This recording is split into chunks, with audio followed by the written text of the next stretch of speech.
সত্যিকারে এটা আমার ছোটোবেলায় অভিজ্ঞতা। বাপের বাড়ি তো আগে বাগান চাষ ছিল। এখন যত শহরে থাকি না কেন, তবুও তো বাগান চাষের একটা অভিজ্ঞতা আছে। কেন বাপের বাড়ি প্রচুর বাগান চাষ ছিল। আর আমরা প্রত্যেকটা বাগান আমরা নিজে হাতে তৈরি করতাম। ওখানে শুধু বাগান, ধান চাষ এইসব ছিল। এখন যত শহরে থাকি না কেন, কিন্তু সেই ছোটোবেলার জিনিসটা তো মাথার মধ্যে আছে। আমি হচ্ছে কি সত্যি বাগান খুব ভালোবাসি, মানে আমি গাছপালা সত্যি আমার খুব পছন্দের জিনিস। আমি নিজে হাতে সব কিছু করি। এখন দেখি না তোমাদের দাদাভাই দেখে দেখে ও গাছের যত্ন করতে শিখে গেছে। দেখো পুঁইশাক গাছগুলো কত যত্ন করার পর কত সুন্দর হয়েছে। এটা লাল নোটে দেখো সব বেরোচ্ছে, লাল নোটে। এইগুলো টমেটো সেদিনকে বসিয়েছিলাম। আমার হচ্ছে সত্যি বাগান চাষে খুবই নেশা। শহরে এসেও কিন্তু আমি বাগান চাষ ছাড়তে পারিনি।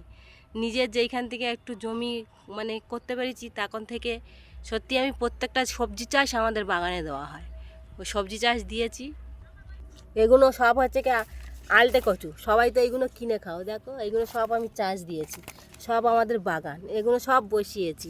এখন ঢেঁড়স গাছগুলো নষ্ট হয়ে যাচ্ছে বলে ওই জন্য অন্যান্য সবজি গাছগুলো বসিয়েছি।